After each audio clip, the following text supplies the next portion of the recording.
Benvinguts a RIS 21, situat al carrer Girona 74. El cert és que la primera referència comercial data del 1897, on s'hi va instal·lar un forn de pa, i és gràcies a això, doncs, que hi tenim aquesta meravellosa portada.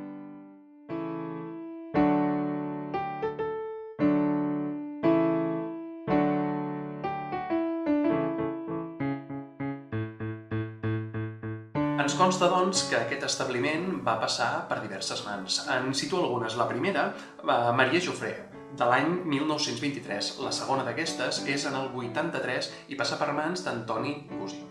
L'any 2001 s'enderroca l'edifici que portava tot aquest bon grapat d'anys i queda tal com el coneixem avui en dia, amb un projecte, en aquest cas de l'Albert Blanc Segarra i de la Merche Conca Gómez.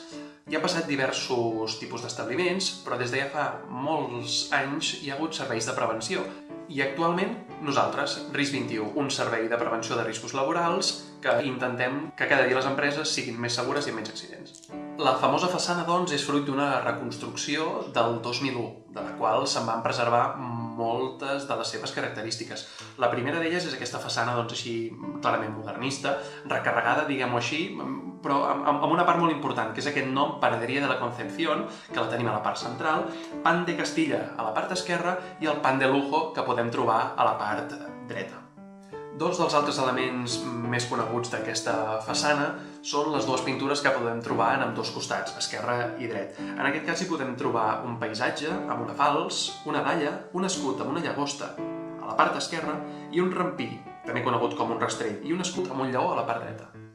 No tot queda a l'exterior, sinó que tenim la sort de també conservar alguna part a l'interior. En aquest cas tenim unes fustes, unes fusteries amb uns relleus geomètrics a l'interior, on també s'hi han conservat bona part de les rajoles decorades de l'època quan hi havia l'antiga fleca.